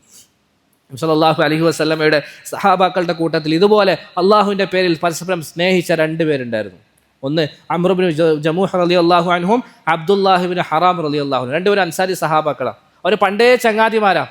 നബി സല്ലല്ലാഹു അലൈഹി വസല്ലമയിൽ വിശ്വസിച്ച ശേഷം വീണ്ടും അവരുടെ ചങ്ങാത്തം ഒന്നുകൂടി കൂടി ഭയങ്കര ഫ്രണ്ട്സായി. അവർ ദീനിൻ്റെ പേരിൽ പരസ്പരം അങ്ങോട്ടും ഇങ്ങോട്ടും സഹകരിച്ച് മുന്നേറുന്ന 2 നല്ല കൂട്ടുകാർ. അങ്ങനെ അവർ ജീവിച്ച് അവസാനം ഉഹദിൻ്റെ രണാങ്കണമായപ്പോൾ ഈ 2 ചങ്ങാതിമാരും ഒന്നിച്ച് പോരാട്ടത്തിന് വേണ്ടി ഇറങ്ങി. അള്ളാഹുവിൻ്റെ തീരുമാനപ്രകാരം ആ രണാങ്കണത്തിൽ ഏതുപോലെ ഈ 2 ചങ്ങാതിമാർ ഒന്നിച്ച് ജീവിച്ചോ അതുപോലെ തന്നെ ഈ 2 ചങ്ങാതിമാരും ഒന്നിച്ച് ഷഹീദായി, അള്ളാഹുലേക്ക് യാത്രയായി. 2 പേരും വധിക്കപ്പെട്ടു, ഷഹീദായി. നബി സല്ലല്ലാഹു അലൈഹി വസല്ലം അവരുടെ ഖബറുകൾ അടക്കുന്ന സമയത്ത് നബി സല്ലല്ലാഹു അലൈഹി വസല്ലം ബാക്കിയുള്ള സഹാബാക്കളോട് പറഞ്ഞു, ഇവരെ 2 പേരെ നിങ്ങൾ അടക്കുമോ? ഒരേ ഖബറിൽ തന്നെ അടക്കിയത്. ജീവിക്കുമ്പോൾ ഉറ്റ സുഹൃത്തുക്കളായിട്ട് ജീവിച്ചവരല്ലേ, മരിച്ചപ്പോഴും ഉറ്റ സുഹൃത്തുക്കളായിട്ട് തന്നെ മരിച്ചോട്ടെ, അവരെ നിങ്ങൾ അടക്കുമ്പോൾ ഒരേ ഖബറിൽ അടക്കണമെന്ന് പറഞ്ഞു. അതാണ് ഫ്രണ്ട്ഷിപ്പ് ഫോർ എവർ എന്ന് പറയുന്നത്. അബ്ദുല്ലാഹി ഇബ്നു ഹറാം റളിയല്ലാഹു അൻഹുവിൻ്റെ മകനാണ് ജാബിർ റളിയല്ലാഹു അൻഹു. അദ്ദേഹം പറയാം, 40 വർഷം കഴിഞ്ഞിട്ട് മദീനത്ത് ഒരു വെള്ളപ്പൊക്കം ഉണ്ടായി. ആ വെള്ളപ്പൊക്കത്തിൽ ഭയങ്കര വെള്ളപ്പൊക്കം വന്നിട്ട് പഴയ ഖബറുകളൊക്കെ അടിയിൽ നിന്ന് പൊന്തി മേലെ വരുന്ന ഒരവസ്ഥ ഉണ്ടായി. അപ്പോൾ എന്നോട് ആരോ പറഞ്ഞു, ഉഹദിലെയും കുറച്ച് ഖബറുകൾ പൊന്തി വന്നിട്ടുണ്ട് എന്ന് വിവരമുണ്ട്, നിന്റെ വാപ്പാടെ ഖബറിന് എന്തെങ്കിലും സംഭവിച്ചിട്ടുണ്ടോ എന്ന് പോയി നോക്കുമെന്ന് പറഞ്ഞു. ഞാൻ അവിടെ എത്തിയിട്ട് എൻ്റെ വാപ്പാടെ ഖബർ തുറന്ന് പരിശോധിച്ച് നോക്കുമ്പോൾ എനിക്ക് കാണാൻ കഴിഞ്ഞ കാഴ്ച, അദ്ദേഹം പറയാം, സുബ്ഹാനല്ലാഹ്, 2 കൂട്ടുകാരെ പോലെ ഇന്നലെ മാത്രം മരിച്ച 2 ഉറ്റ സുഹൃത്തുക്കളെ പോലെ ശരീരത്തിലൊന്നും ഒരു കേടും സംഭവിക്കാതെ പരസ്പരം രാക്കഥ പറഞ്ഞിരിക്കുന്ന 2 സുഹൃത്തുക്കളെ പോലെ അങ്ങോട്ടും ഇങ്ങോട്ടും മുഖം നോക്കി കിടക്കുന്ന 2 മൃതദേഹത്തെയാണ്, 2 മയ്യത്തുകളെയാണ് എനിക്ക് കാണാൻ കഴിഞ്ഞത് എന്ന് ജാബിർ റളിയല്ലാഹു അൻഹു പറയാണ്.